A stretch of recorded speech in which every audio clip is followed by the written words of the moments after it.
Hi అండి. Good morning to everyone. ఎలా ఉన్నారు? బాగున్నారా? ఇదైతే సండే మార్నింగ్ తీసిన వ్లాగ్ అనమాట. సండే మార్నింగ్ 16న మా అమ్మాయి అయితే హాస్టల్కి వెళ్తుంది కదా, ఇంకా ఆ రోజు ఉదయాన్నే లేచి ఇల్లంతా మాప్ పెట్టేసుకొని ఫ్రెష్ అయిపోయి పూజ అయితే చేసేస్తున్నానండి.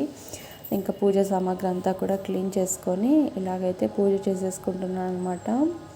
ఎవ్రీ సండే అయితే నేను పూజ చేయని, ఇంపార్టెంట్ డేస్ ఉంటే తప్ప. ఇంక ఇవాళ మా అమ్మాయి వెళ్తుంది కదా, ఇంట్లో దీపారాధన చేద్దామనేసి ఇంకా పూజ అయితే చేస్తున్నానండి. ఇంక ఇక్కడ శివలింగం ఉంది చిన్నది. ఇంకా లింగానికి అయితే ప్రతిరోజు నేను అభిషేకం చేసుకుంటాను మంచినీటితో. ఇంక ఇక్కడ ధూపము నైవేద్యం కింద అయితే చిన్న బెల్లం ముక్క అయితే పెట్టుకొని పూజ అయితే కంప్లీట్ చేసుకున్నాను. పూజ అయిపోయిన తర్వాత నా డే వచ్చేసి హాట్ వాటర్తో స్టార్ట్ అయిపోతుందండి. కంపల్సరీ హాట్ వాటర్ అయితే తీసుకుంటాను డైలీ ఒక హాట్ వాటర్ అనే కాదు, చిన్నమన్ను అంటే దాల్చిన చెక్క ఉంటుంది కదా, అవి బాయిల్ చేసుకొని ఒకరోజు తీసుకుంటాను, ఒకరోజు జీరా వాటర్ అలాగా తీసుకుంటాను అనమాట. ఇక్కడ హాట్ వాటర్ అయితే తాగేసి ఇంకా పప్పు అయితే ప్రిపేర్ చేస్తున్నాను.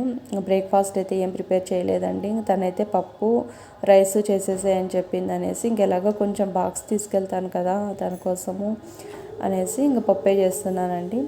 పిల్లలు హాస్టల్కి వెళ్తున్నామంటే ఇంక ఇంట్లో ఫుడ్ ఏమి తీసుకోరో అదొక బాధ ఉంటుంది కదా వాళ్ళకి.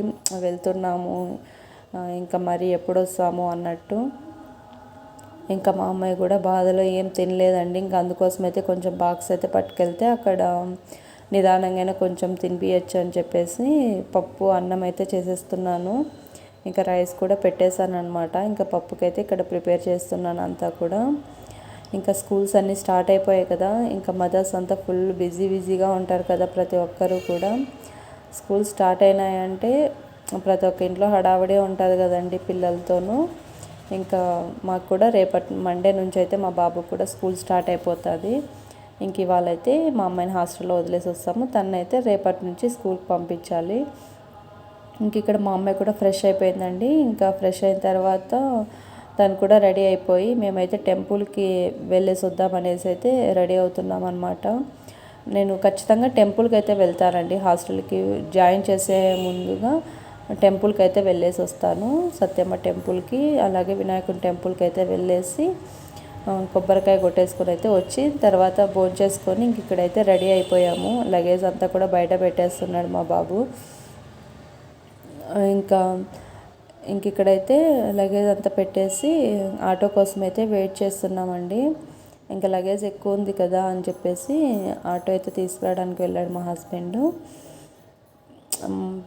పిల్లలు వెళ్తున్నారంటే పేరెంట్స్కి కూడా కొంచెము బాధే ఉంటుంది కదా, కానీ తప్పదు, వాళ్ళు ఈ ఏజ్లో చదువుకోవాలి, చదువుకునే ఏజ్ ఇది అన్నట్టు. ఇంకా నేనైతే కొంచెం కాంప్రమైజ్ అయిపోతానండి. ఫస్ట్ 2-3 డేస్ అలానే ఉంటుంది కొంచెము బెంగగా. ఇంకా మా అమ్మాయి కూడా చెప్తూ ఉన్నాను, ఇక్కడే కదా లోకలే, ఎప్పుడు వస్తూ ఉంటాము, చూస్తూ ఉంటాం కదా, ఏం ఫీల్ కావద్దు అని చెప్పేసి ఇంక ఇక్కడైతే స్కూల్లోకి వచ్చేసామన్నమాట.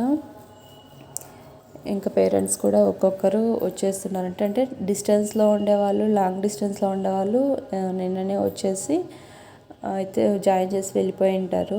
ఇంకా ఇవాళ అయితే మేము వచ్చి జాయిన్ చేస్తున్నాం అనమాట. ఈరోజు ఓన్లీ హైయర్ క్లాసెసేనండి. ఇంకా లగేజ్ చెక్ ఇన్ అయిపోతానట్లే ఇంక ఇక్కడైతే కూర్చొని ఇంకా బాక్స్ తీసుకొచ్చాను కదా, ఇంకా అదైతే మా అమ్మాయికి తినిపిస్తున్నాను. తనైతే కొంచెము బాధపడుతూ ఉంది.